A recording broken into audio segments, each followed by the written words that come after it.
Hoy nos encontramos nuevamente con Juan Pablo Martínez, director legal y tributario para el segmento Wealth Management de Scandia. Queremos llevarles a ustedes los puntos más importantes y sobre todo para personas naturales que hoy pues siguen como a la expectativa y con mucha incertidumbre frente a lo sancionado. Entonces vamos a tocar algunos puntos que esperamos sean de su interés y que pues iremos abordando tal vez más adelante con un poco más de detalle con el fin de dar claridad a los mismos. Entonces, Juan, finalmente en nuestra primera entrega hablamos de varios puntos que quedaron ya en firme, que dijimos que seguramente podían llegar a tener algunos ajustes, pero que no los tuvieron y que pues hoy la verdad se tienen un impacto importante. Pero hay otros que finalmente no lo tuvieron y que pues es importante darle a conocer a nuestro público. Entonces, bienvenido Juan Pablo nuevamente, gracias por este espacio y pues cuéntanos finalmente qué es lo que quedó. Claro, Martí, muchas gracias Gloria por la invitación. Sí, la idea de hoy es como hagamos un paneo general muy rápido, porque si no esto se nos vuelve una cuestión de 2 horas. Sí, pero hagamos un paneo muy general sobre lo más relevante, los cambios o modificaciones más relevantes para personas naturales, en tributación de personas naturales. Y yo arrancaría creo que por lo básico, impuesto de renta.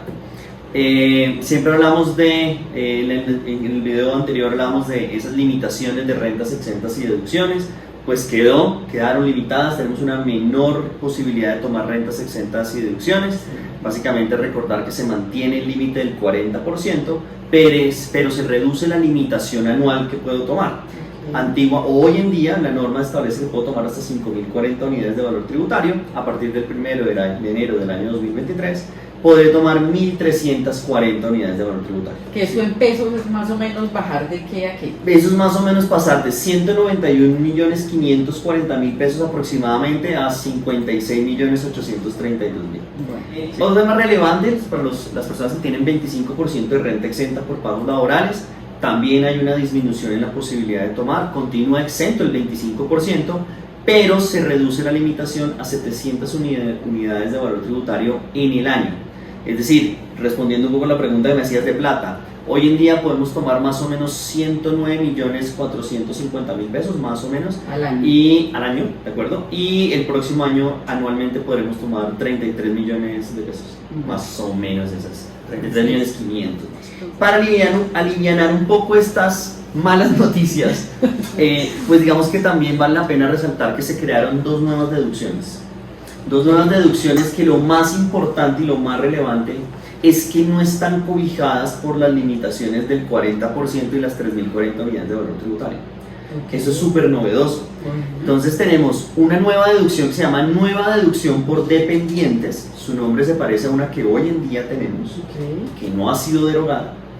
Y básicamente consiste en que las personas naturales que tengan ingresos en la cédula general pueden tomar como deducción hasta 72 unidades de valor tributario al año, son más o menos 3 millones de pesos, por cada dependiente, y máximo puedo tener 4 dependientes.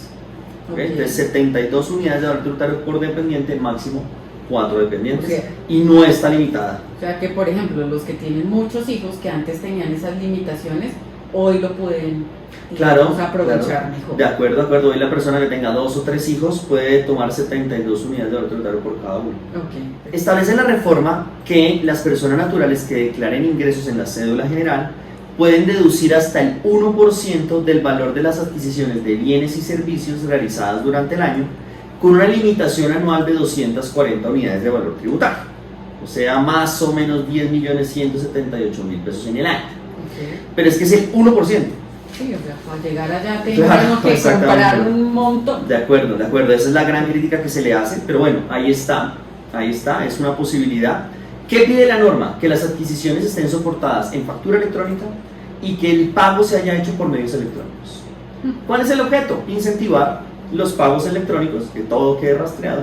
Y segundo, que me emitan facturas electrónicas y que yo obligue a que me emitan facturas electrónicas, ¿no? El consumidor también diga, bueno, deme mi factura electrónica. Ahí sirve.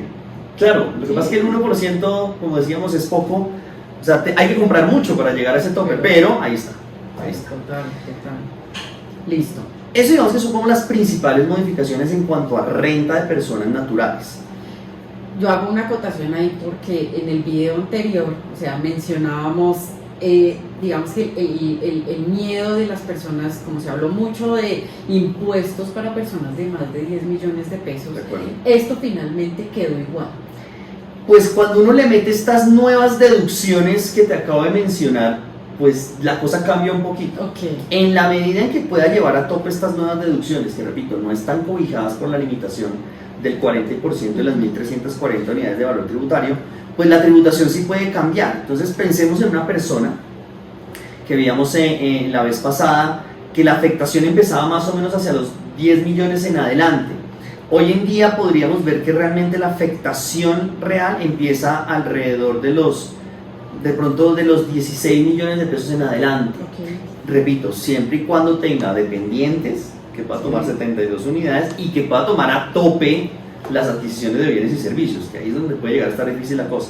Pero digamos que con esta nueva regla uno ve que a partir de 16, 17 millones de pesos aproximadamente es que empieza realmente un aumento importante en la tributación. Entonces mejoró un poquito ese escalón medio, digamos. Okay.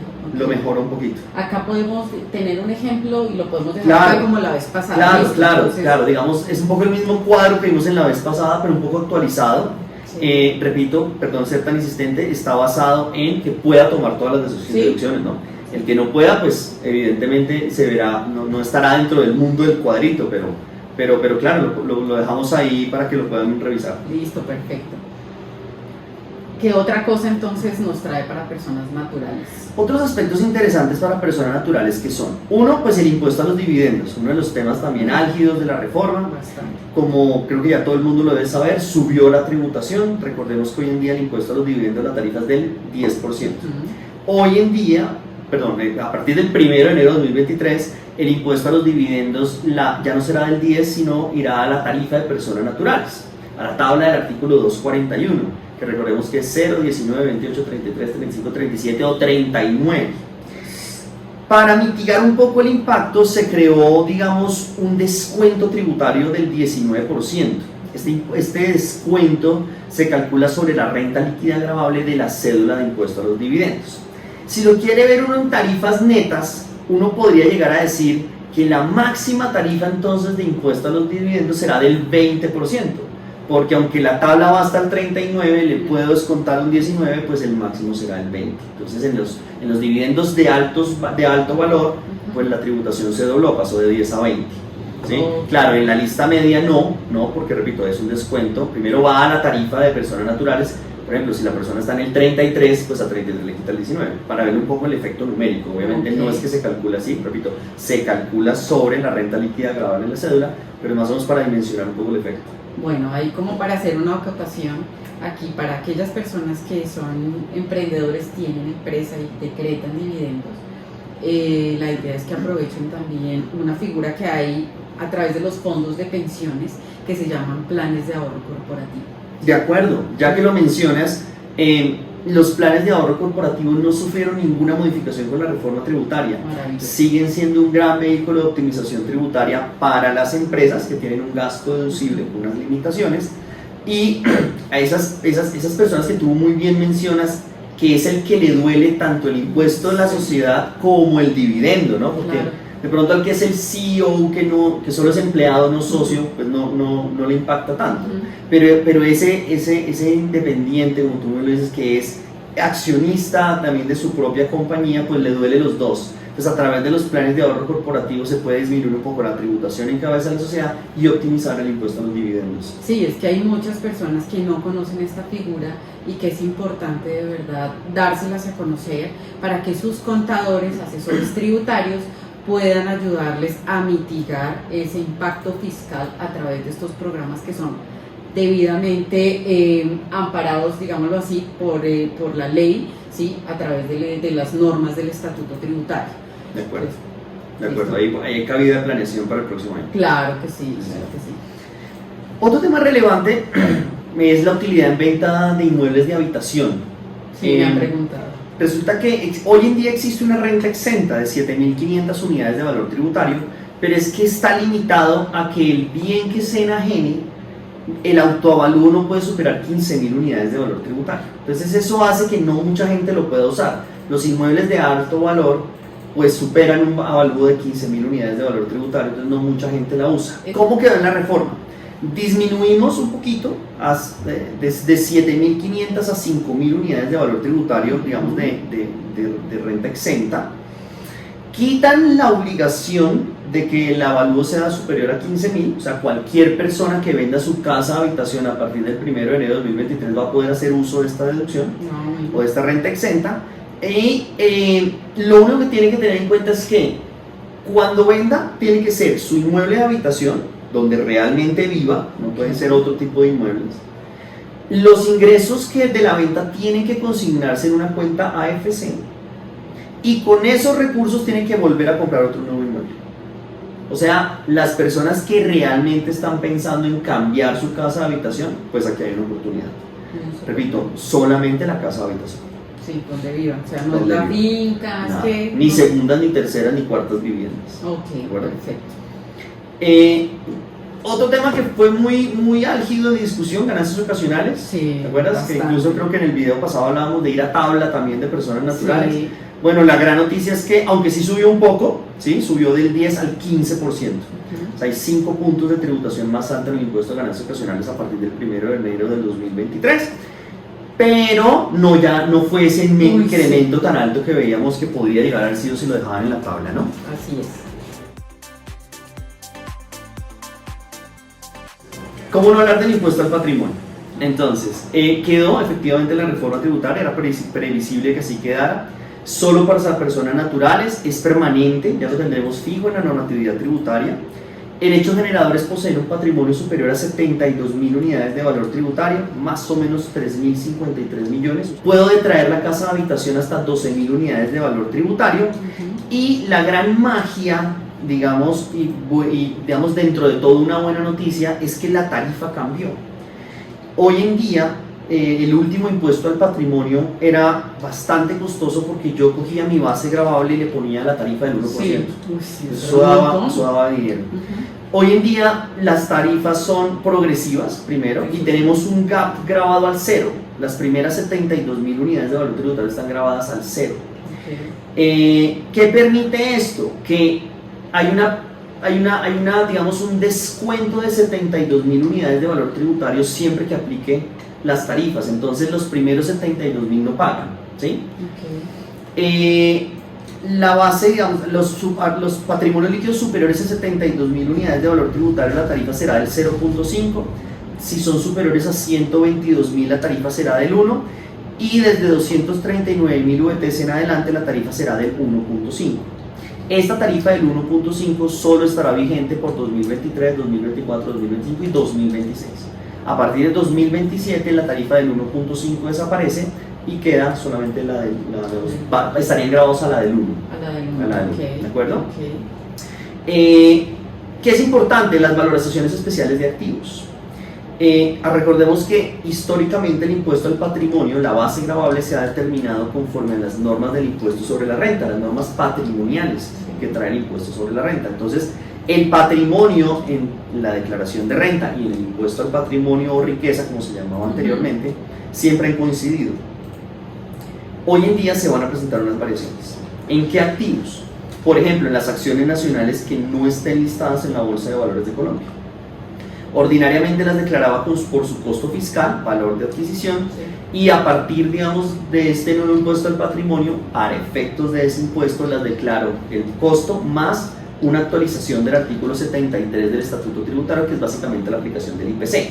Entonces pongo costo más un IPC histórico. Entonces va a haber una diferencia entre renta y impuesto al patrimonio sobre este rubro. Las acciones listadas en la Bolsa de Valores. También históricamente las he declarado por costo fiscal.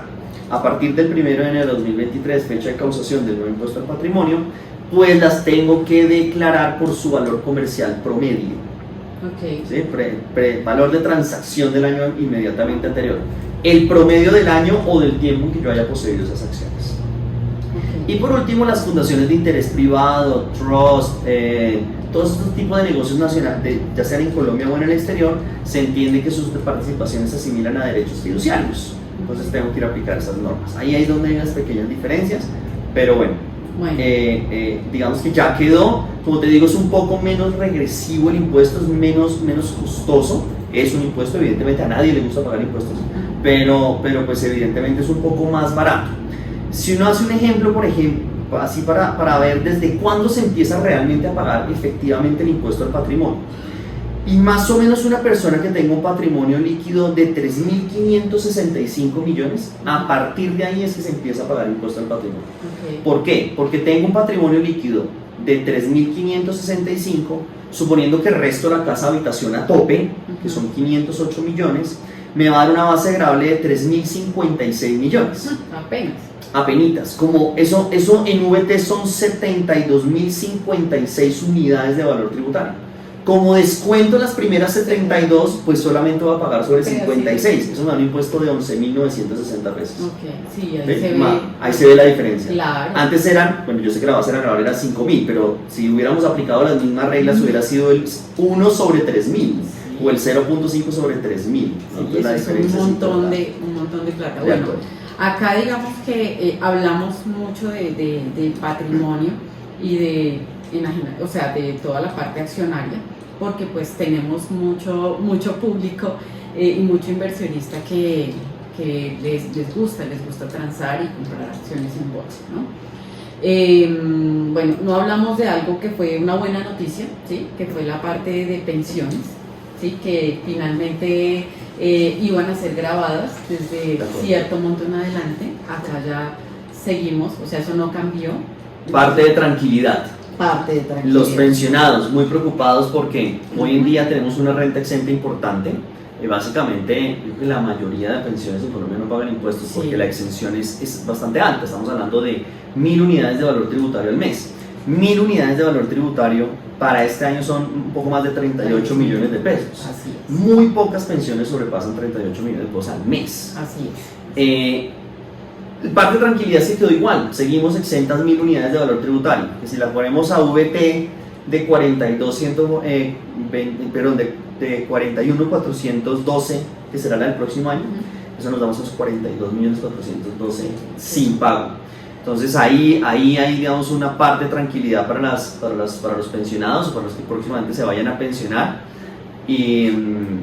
Y bueno, y de pronto eso conecta con un punto que me parece interesante, que son los aportes voluntarios a pensiones obligatorias, ¿no? Eso te iba a preguntar. Lo digo porque empatan muy bien. ¿Qué pasa con aquellas personas que están cerca a pensionarse, ¿cierto? Estamos hablando de regímenes privados, obviamente. O quieren empezar a mejorar su pensión en el corto plazo. Pues siguen existiendo los aportes voluntarios a pensiones obligatorias que tienen la connotación de un ingreso no constitutivo de renta dentro de las mismas limitaciones, 25% y 2.500 unidades de valor tributario. Pero, ¿qué cobra sentido con la no gravabilidad de las pensiones? Y es que personas que estén cerca a pensionarse podrían pensar en hacer un buen aporte voluntario a su pensión obligatoria, pensionarse y recibir esa cuota, tener hoy un ingreso no constitutivo de renta en su declaración y hacia el futuro tener una pensión exenta 100%. Incluso lo vimos hace poco, lo hablamos tú y yo. Esto puede llegar a ser una idea de impuesto, incluso de planeación del impuesto al patrimonio, ¿no? Para que lo revisen con sus asesores, ¿no? ¿Qué pasa si yo hago un buen aporte voluntario en pensión obligatoria y con ese rubro me pensiono, o estando pensionado hago el aporte y mejoro mi mesada pensional? Podría uno pensar que hay la posibilidad de tener una menor base gravable en el impuesto al patrimonio. Eso puede ser interesante que lo revisen. Sí, bastante interesante, que ahí me quedé, la verdad, con un conocimiento bastante profundo frente a este tema pensional. O sea, cuando de cara vamos con las personas que hoy acompañamos en su planeación para el retiro, y encontrarnos con esto y con este tema del impuesto al patrimonio puede ser una gran idea. Entonces, no sé si tengas algo más para contarnos. Creo que es súper importante retomar o hablar de los fondos voluntarios de pensiones, porque es una de las cosas que me preguntan un montón. ¿Qué pasó con los fondos voluntarios de pensiones? Pues la parte, digamos, lo positivo de la reforma es que no hay ninguna modificación al 126-1, que es el artículo que establece los beneficios del fondo voluntario de pensiones. ¿Qué quiere decir esto? que desde el ingreso de mis honorarios, mis salarios, mis ingresos ordinarios, tengo la posibilidad de hacer un aporte voluntario a mi pensión voluntaria de no supere 30% y 3.800 unidades de valor tributario y tener un beneficio de renta exenta. Eso sigue igual. Sigue estando vigente la posibilidad de tener 100% de exención sobre los rendimientos que se generen dentro del Fondo Voluntario de Pensiones cuando cumplo alguno de los 3 requisitos del artículo 126-1, ¿no? Que recordemos, es cumplir requisitos de pensión o estar pensionado, que retire los rendimientos con cargo a aportes que lleven más de 10 años en el fondo o que retire para la adquisición de vivienda. En esos 3 casos tengo renta exenta full, 100% de renta exenta. Absolutamente. Sigue vigente la no gravabilidad de los retiros en el impuesto del 4 por mil o el gravamen a los movimientos financieros. Y otro tema que cobra suprema relevancia en portas de un impuesto al patrimonio es que las valorizaciones que se generen dentro del Fondo Voluntario de Pensiones no hacen parte del patrimonio fiscal del contribuyente. Que eso es supremamente importante. O sea, hoy por hoy tenemos un nicho de personas que no conocen estos vehículos de inversión, ¿sí? No conocen los beneficios que trae y pues cuando van a ver, digamos, otro tipo de inversiones en otras instituciones diferentes a los fondos de pensiones, terminan inflando su patrimonio, ¿sí? Al tener estas valorizaciones y que estas vayan directamente a su ingreso gravable y por ende a su patrimonio. Entonces acá nuestra invitación es revísenlo con sus asesores, para que de verdad aprovechen estos beneficios que son supremamente importantes. Hoy yo he tenido clientes que han tenido unos recursos importantes en bancos y que no saben que, por ejemplo, uno de los beneficios del fondo voluntario es su exención de 4 por mil. Respecto al tema más político sobre los fondos voluntarios de pensiones, que también es un tema, como tú me lo dices, que tiene como muy álgida a mucha gente. De lo que ha dicho el presidente antes, digamos, durante su campaña presidencial, antes de ser presidente y ya hoy en día que ha sido presidente, realmente lo que él busca o lo que están mirando es hacer unas modificaciones a los fondos obligatorios. Es una modificación a las pensiones obligatorias con unos pilares que podrá llegar a tener unas afectaciones seguramente para nosotros que no nos hemos pensionado. Los ya pensionados, pues hay una fuerte doctrina del Consejo de Estado, de la Corte Constitucional, donde pues los derechos adquiridos ya están, no pueden modificar sus pensiones e incluso constitucionalmente así está establecido. Entonces ahí digamos que hay un parte de tranquilidad. Ahora, respecto a los fondos voluntarios de pensiones, ¿podría el gobierno echar mano a esos recursos? Pues técnicamente hablando sí, técnicamente hablando lo puede hacer, pero primer punto, nunca se ha mencionado, eso es importante hacerlo. El presidente ni sus ministros, ninguno ha hablado de echarle mano a los recursos que están en los fondos voluntarios de pensiones. Eso nunca ha estado sobre la mesa. Pero hagamos una prueba ácida como tú lo mencionabas. ¿Qué pasa si el gobierno mañana dijese, oiga, bueno, señores fondos voluntarios, necesito que me den 15 billones de pesos? Démelos. Pues hay varias incidencias. La primera, los fondos voluntarios de pensiones no tenemos la plata debajo del colchón de nadie. La plata está invertida en el sistema financiero.